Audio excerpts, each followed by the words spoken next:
yang telah memberikan kita begitu banyak nikmat. Dan tak lupa kita juga banyak bersyukur kepada Allah Subhanahu wa taala. Dan di antara bentuk syukur kita kepada Allah Subhanahu wa taala menjalankan perintahnya dan menjauhi larangan.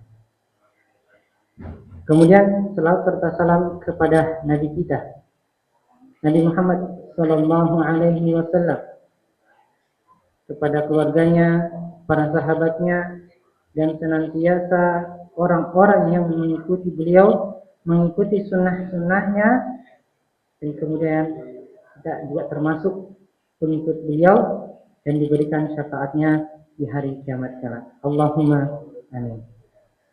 Alhamdulillah, kita tadi sudah menyelesaikan puasa kita yang ke-17. Alhamdulillah, kita masuk pada malam ke-8. Dan semoga yang hadir hari ini diberikan oleh Allah keistiqomahan untuk menjalankan ibadah tarawih sampai Ramadan selesai. Dan Allah mencintai amal-amal seorang hamba, yaitu dengan terus-menerus atau kontinu. Allah tidak melihat betapa banyak kita melakukan amal ibadah, tetapi Allah melihat bagaimana kita kontinu terus-menerus walaupun sedikit. Ya. Jadi semoga kita diberikan kemudahan oleh Allah Subhanahu wa taala untuk beribadah di bulan Ramadan ini. Alhamdulillah, kita juga bertemu lagi ya. Semoga pertemuan kita ini menjadi nilai di sisi Allah Subhanahu wa taala.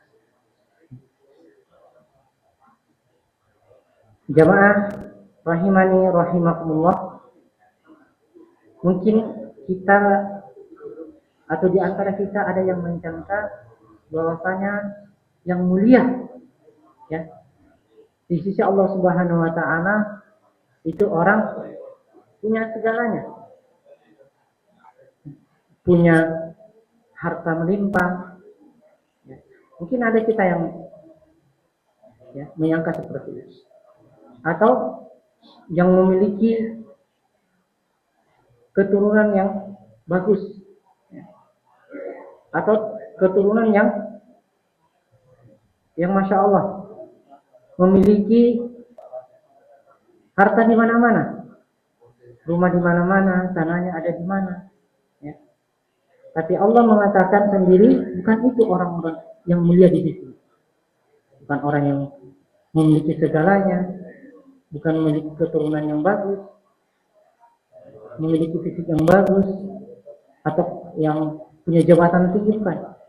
Tapi kata Allah, ya, inna akramakum indallahi atqakum. Sebagaimana Allah Taala berfirman dalam surat Al-Hujurat ayat 13. Allah berfirman, ya ayyuhan nas inna khalaqnakum min dzakarin wa untha wa ja'alnakum syu'uban wa qabaila lita'arafu. Inna akramakum indallahi atqakum innallaha alimun khabir. Kata Allah, wahai manusia, sesungguhnya kami menciptakan kamu dari laki-laki dan perempuan. Dan menjadikan kamu berbangsa-bangsa dan bersuku. Ya, kita diciptakan ya, sebagaimana ada orang Indonesia, ada orang Timur Tengah, dan ada orang Eropa. Agar apa?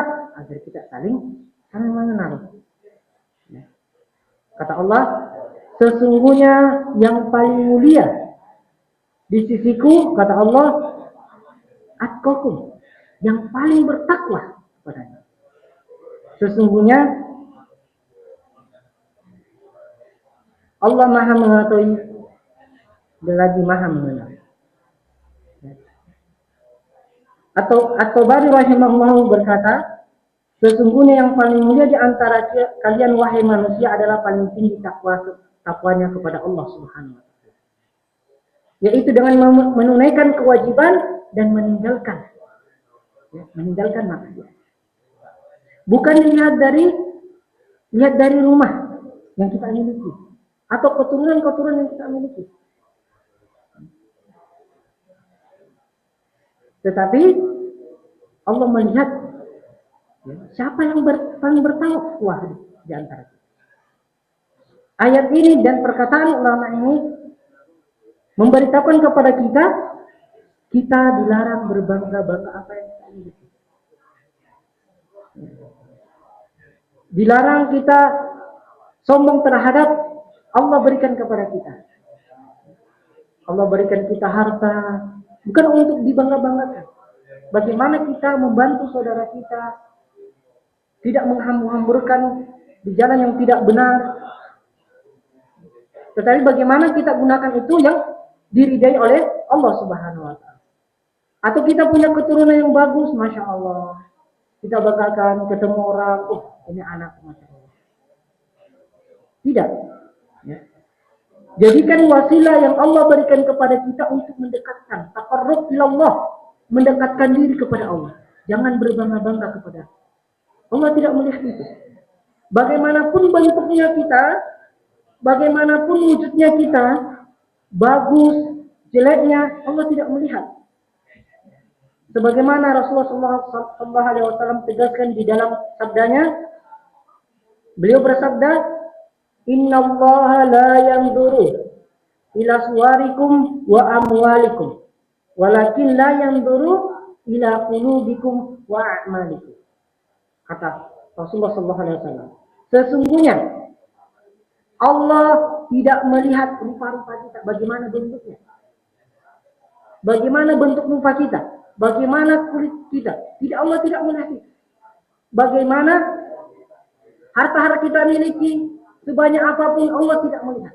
Tapi Allah melihat qulubikum wa a'malikum. Melihat hati-hati kita. Melihat amal-amal kita selama di dunia. Jadi jangan berbangga dan jangan iri hati. Atau jangan berkecil hati terhadap ciptaan Allah yang berikan. Bagaimanapun bila kita syukur. Dan Allah tidak melihat harta kita, bentuk kita, yang lihat hati kita bagaimana kita kepada Allah Subhanahu wa taala. Bagaimana amal-amal kita? Apakah kita sudah ikhlas melakukan ibadah? Apakah kita melakukan ibadah karena pengen dipuji? Pengen dilihat sesama saudara kita? Maka introspeksi diri kita masing-masing. Karena semua ibadah yang kita lakukan belum tentu diterima oleh Allah. Maka kita banyak berdoa. Meminta sama Allah, ya Allah, terimalah amal ibadah. Dan kemarin saya sudah sampaikan, jangan sepelekan sekecil apapun ya, amalan tersebut. Jangan sepelekan. Tidak tahu yang mana kita yang memasukkan dalam kita ke surga. Selagi ada kesempatan, laksanakan. Jangan tunggu nanti. Tidak tunggu nanti, tiba-tiba malaikat maut main. Selagi ada kesempatan, maka laksanakan. Sebelum mengakhiri, ya, saya tutup dengan kisah salah seorang, ya, salafus saleh, bagaimana dia ketakwaannya kepada Allah Subhanahu wa taala. Mungkin kita sering dengar ya, salah satu salafus saleh itu Uwais Al-Qarni. Ini masyhur, ya, masyhur kisahnya. Dikisahkan ketika beliau berdoa, langit terguncang, Masya Allah. Tapi beliau tidak dikenal di dunia. Tapi sekali beliau berdoa, langit itu terguncang, bergetar, karena doa beliau. Apa yang membuat beliau seperti itu?